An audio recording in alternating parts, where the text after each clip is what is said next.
MLC కవిత అరెస్టుకు నిరసనగా నిజామాబాద్ జిల్లా వ్యాప్తంగా ఆందోళన మిన్నంటాయి.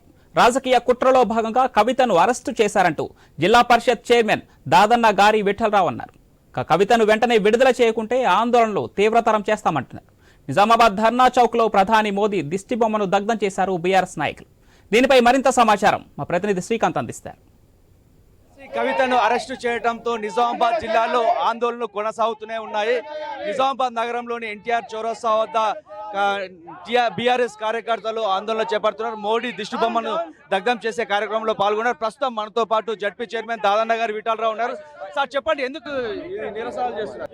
ఈరోజు నిజామాబాద్ అర్బన్ అధ్యక్షులు మన రాజుగారి ఆధ్వర్యంలో ధారణా నిరసన కార్యక్రమాలు చేస్తూ ఉన్నాం. దీంట్లో జిల్లా బీఆర్ఎస్ నాయకులు, రాష్ట్ర బీఆర్ఎస్ నాయకులు, ప్రజాప్రతినిధులు పాల్గొన్నారు.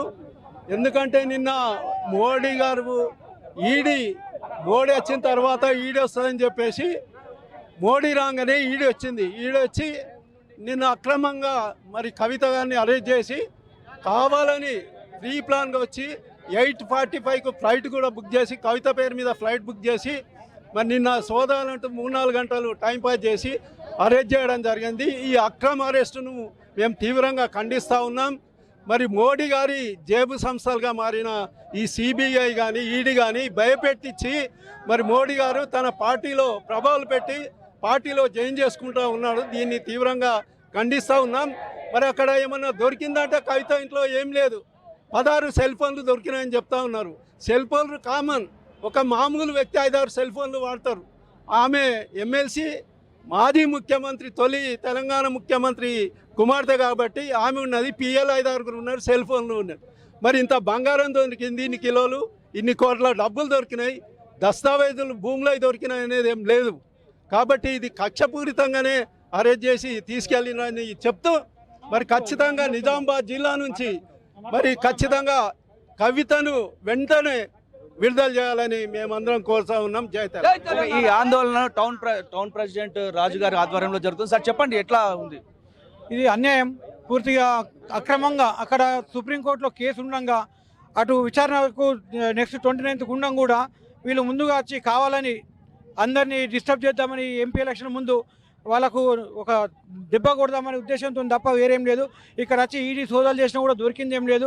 అక్కడ బంగారం దొరకలేదు, డబ్బులు దొరకలేదు, ఏం దొరకకుండా కూడా కావాలని కక్షపూరితంగా కవితను అరెస్ట్ చేసి తెలంగాణ బీఆర్ఎస్ పార్టీని వీక్ చేద్దామని ఉద్దేశం.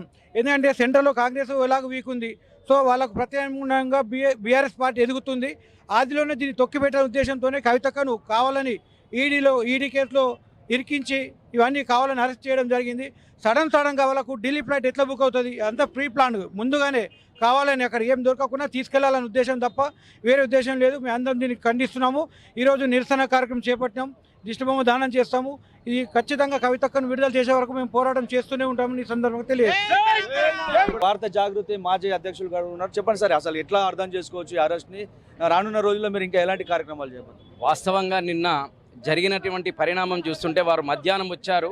అంటే జస్ట్ వారు కవితక్క గారి యొక్క విచారణ చేసి వెళ్దామని వచ్చి 5:20 అరెస్ట్ చేసి 8:20 ఢిల్లీకి తీసుకెళ్లారు.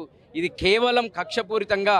అంటే ఇక్కడ కవితక్క గారు ఉన్నట్టయితే తెలంగాణ రాష్ట్రంలో పార్లమెంట్ ఎలక్షన్లో బీజేపీకి సీట్లు రావనేటువంటి ఒక దురుద్దేశంతోనే కవితక్క గారిని అరెస్ట్ చేశారు. దీన్ని మేము పూర్తిగా ఖండిస్తున్నాము. ఏకపక్ష నిర్ణయంతో ఈడీ వచ్చినా మోడీ వచ్చినా ఈ తెలంగాణలో బీఆర్ఎస్ పార్టీ ఎప్పుడు శాశ్వతంగా ఉంటుంది. కవితక్క గారు మహిళల పక్షాలు ఉన్నారు, బీడీ కార్మికుల పక్షాన ఉన్నారు. కాబట్టి కవితక్క గారిని ఈడీలు కాదు ఎటువంటి వారు వచ్చినా కూడా ఏమీ చేయలేరని మేము ఈ విధంగా వారిని డిమాండ్ చేస్తున్నాము. కవితక్క గారిని వెంటనే విడుదల చేయాలని కేంద్ర ప్రభుత్వాన్ని డిమాండ్ చేస్తున్నాము. ధన్యవాదాలు.